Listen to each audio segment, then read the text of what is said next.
ඔයාට ඔයාගේම කියලා Instagram account එකක් හදාගමු. හරි. මෙතෙන්දී මම කම්පියුටර් එකෙන් කරන නිසා තමයි මම වෙබ් බ්‍රවුසර් එකෙන් ලොග් වෙන්නේ. එහෙම නැත්නම් ඔයාට වගේ ෆෝන් එකේ දෙන Instagram application එක use කරලා මෙන්න මෙතෙන්ට එන්න පුළුවන්. ආවට පස්සේ ඔයාට මෙන්න මෙතන යටින් පෙන්නයි sign up කියලා බටන් එකක්. ඔයා sign up කියන එක ක්ලික් කරන්න ඕනේ. ඒක ක්ලික් කරලා පස්සේ ඔයාට ඕනනම් වගේ Facebook data වලින් log වෙන්න පුළුවන්. ඒ කියන්නේ ඔයාගේ Facebook එකේ තියෙන details වලින් log වෙන්න පුළුවන්. but මම අද කියලා දෙන්නේ මේක කොහොමද අලුතෙන්ම හදන්නේ කියලා. පරණ Facebook account මුකුත් use කරන්න නැතුව. ඉතින් ඉස්සෙල්ලාම ඔයාට කරන්න තියෙන්නේ ඔයාට මෙතනදී ඔයාගේ email එක හරි ඔයාගේ phone number එකක් හරි මෙතන enter කරගන්න ඕනේ. ඊට පස්සේ ඔයාලට password එකක් enter කරන්න වෙනවා. ඊට පස්සේ ඔයාගේ full name එක enter කරන්න ඕනේ. ඊට පස්සේ user name එක.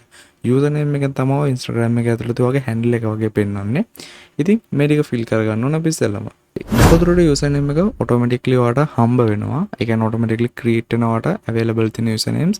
ඉතින් ඔයාට එකක් හරි වෙන මොකක් හරි එකක් ඔයාට කැමති user name එකක් ඔයාට මෙතෙන්ට දාගන්න පුළුවන් ඒක available තියෙනවා. ඊට පස්සේ ඔයාලා මෙතන පාළ තියෙන sign up button එක ඔයා මේක ක්ලික් කරන්න ඕනේ. ඊට පස්සේ ඔයාගෙන් මෙතනදී අහනවා ඔයාගේ birthday එක. ඔයා මෙතනදී ඔයාගේ හරිම birthday එක මෙතෙන්ට select කරන්න ඕනේ.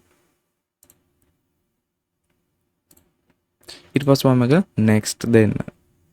ඊට පස්සේ ඔයාගේ අර දුන්න email එකට පොඩි verification code එකක් එයි. අන්න ඒක ඔයාගේ email address එකේ Gmail වලට log කරලා බලන්න ඕනේ. හරි මෙන්න මෙතන Instagram කියලා මේකෙන් ඔයාට එනවා කෝඩ් එකක්. ඔයා මෙන්න මේ කෝඩ් එක කොපි කරගන්න. එහෙම නැත්නම් මේක මතක තියාගෙන ගිහිල්ලා මෙතෙන්ට enter කරන්න. enter කළා මේක next click කරන්න.